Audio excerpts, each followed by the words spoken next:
Guys, umuulan pa rin dito sa Nuvali, no? Yung Carfest, Manifest Carfest, no? Anyway guys, ang next vlog natin itong Hongqi ESS7, no? Yun guys, no? Itong Hongqi ESS7 ay full electric, no? 2025 model year siya guys, no? Electric sports utility vehicle, no? That debuted in 2024. It is available in different trims such as the executive and flagship models, being marked for global markets, including Europe. Pati yan sa Europe guys, no? Yan, model year ang Hongqi ay 2025, no? Ibig sabihin daw ng Hongqi ay Red Flag. It's a luxury car brand operated by Chinese. Yan, guys. Chinese made na naman, no? Usually lahat ng electric cars ay made in China. Pagpapakita ko sa inyo yung kanyang cars. Ito, alam safety and driver assistance. Yan, nakalagay dito ay autonomous emergency braking and AEB. ABS kumbaga sa motor, no? The system performs well in reacting to pedestrians, cyclists, and other vehicles. Although it has a limitation. Siguro may safety nga siya, no? Parang nagkakamali guys, na-detect niya yung mga pedestrian, cyclists, yan. Alala na yung mga vehicles din, no? Autonomous emergency braking. Tama nga. Brake siya. High-tech talaga yun, no? Driver monitoring includes direct driver status monitoring to detect fatigue and distraction. Pag napapagod ka, detect yan, no? High-tech pala guys yung card na to. Yung lane support, gently correct legal paths.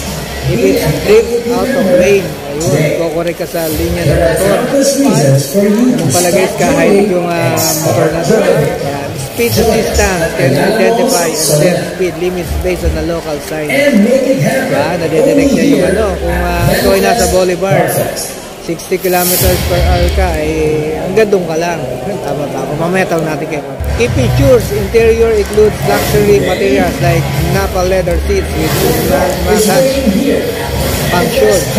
Mamassage. Panoramic glass roof and high-tech cabin.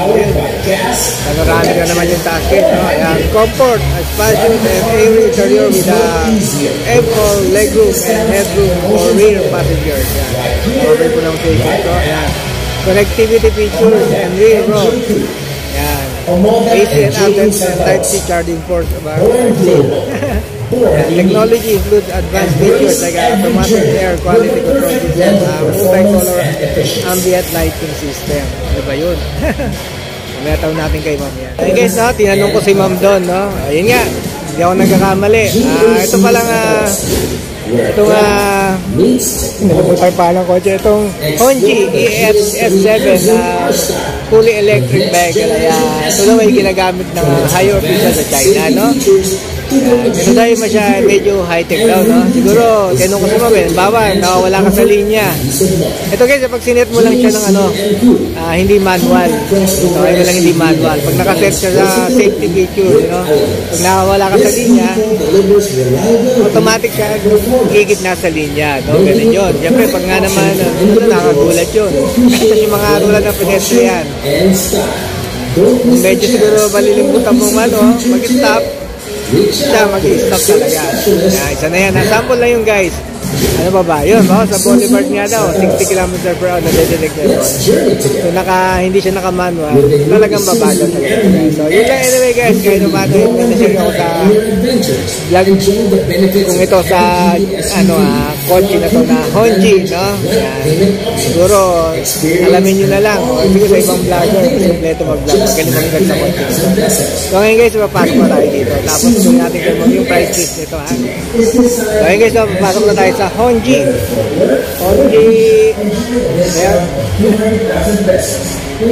ESS7. Yan. Natin yan. Pansin ko guys, ang lalaki talaga ng cars ngayon, no? Parang hindi itong design na sports utility vehicle. Hindi maintindihan kung mababa o mataas. Pero maganda ang niya. Ito yung sabi ko nyo guys.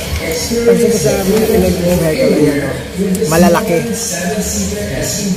May natin sana. Huwag tayo makalabas. Yan lang. So yun guys, nandito tayo sa loob ng Honji EHS7 mid-size sports utility vehicle, executive flagship. At dalawa. Nakalagay dito guys ay ito po sa camera, wag na. Yan, meron ditong executive na nagkakalaga ng 2,580,000, no? At yung flagship ay 3,080,000, no? Ayan. Ito guys, high-tech yung ano na to, vehicle, no? Nabanggit ko kayo, nasa labas ako. So mukhang high-tech siya. Ayan naman guys, sa height ko nga 5'6", ayan pa rin. Parang malaking-malaki sa akin yung cars na to. Ayan guys, ang kanyang roof ng likod, diba? Sarap dalhin sa Baguio. Ayan. Ay, napakita ko yung likod. Siyempre, harap mo na pala. Tapos yung guys, kung gusto nyong kontakin si ma'am, no? Ayan. Pangalan ni ma'am dyan ay Jeneline Salarda. Ayan. Pwede siyang mapuntahan guys sa BGC Taguig. Tapos meron siya sa Las Piñas. Yung mga display nito. Las Piñas, Quezon City, sa Ayala, Manila Bay ata. Yun, no? Yun, nagkakamali, no? Yan, tawagan nyo si ma'am para dito sa Honji EHS7. Yan, mid-size sports utility vehicle, fully electric, no? Ang number niya guys ay 0970-910-5215. Guys, kulay ko lang sa aking vlog. So ngayon guys ay marami silang dito. Ibang cars pa. Pero huwag natin i-vlog yan, magtatagal tayo. Ito lang syempre nga dito. Di ba tayo? Ito guys, buksan mo natin yung likod. Lagay natin. May pinipindot daw rito.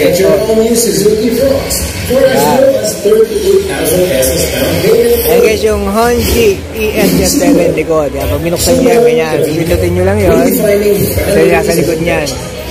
Ilang view, nasa likod kayo. Malaki guys ang espasyo sa likod. Compartment. Yan. Guys,